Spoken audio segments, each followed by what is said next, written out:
Merci Madame la Présidente, merci messieurs les rapporteurs pour la présentation du sujet. Notre groupe n'a pas la même analyse que vous tous ici, à part peut-être l'approche que vient de faire Jean-Michel Clément. Le texte que nous examinons aujourd'hui semble cynique et trompeur. Il maquille les vieilles pratiques avec un nouveau nom pour mieux donner l'illusion de la nouveauté. Peut-on appeler réforme un texte qui ne modifie qu'un seul des 4 critères qui président au fonctionnement du franc CFA? La parité fixe avec l'euro sera maintenue, la liberté de transaction entre la zone euro et l'UMOA ne changera pas non plus, la convertibilité illimitée entre éco et euro ne changera pas. Seule la centralisation des réserves de change auprès du Trésor français va être arrêtée. La portée de ce texte est donc dérisoire. Le maintien de la parité fixe avec l'euro, par exemple, pose au moins 2 problèmes majeurs. Premièrement, maintenir une parité fixe avec une monnaie forte valorise les importations au détriment des exportations, ce qui induit 2 éléments.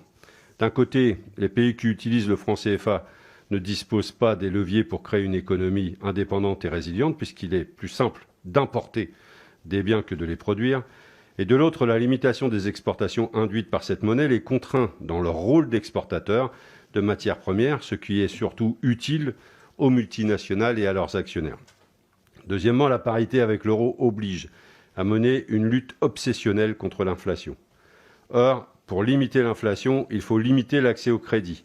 Par conséquent, avec des emprunts qui coûtent cher, c'est encore les plus pauvres qui ont les emprunts les plus chers, les entreprises locales ne peuvent pas être compétitives face aux entreprises étrangères bénéficiant de crédits abordables.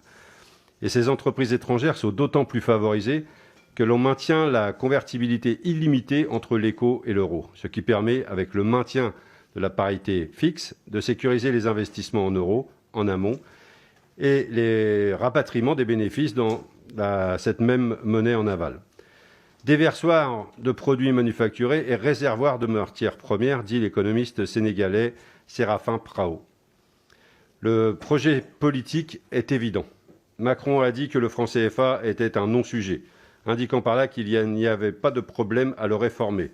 Force est de constater que vous avez fait une non-réforme pour être bien certain de ne pas perdre l'avantage monétaire de la France dans cette zone, voire d'essayer de l'étendre.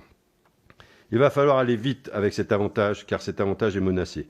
La CEDEAO, la zone économique qui englobe la zone du franc CFA et d'autres pays anglophones, de le poids lourd nigérian à un projet de monnaie unique qui commence à prendre forme.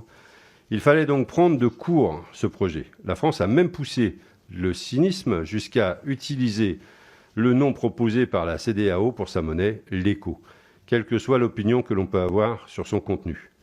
Le geste est lourd, trop visible pour que nous acceptions une manœuvre aussi grossière, qui prouve bien que nous n'en avons pas terminé avec cette si injuste et insupportable France-Afrique, mais que l'on va rebaptiser, et c'est l'objet d'ailleurs peut-être de ce rapport, dans sa version multinationale Afrique.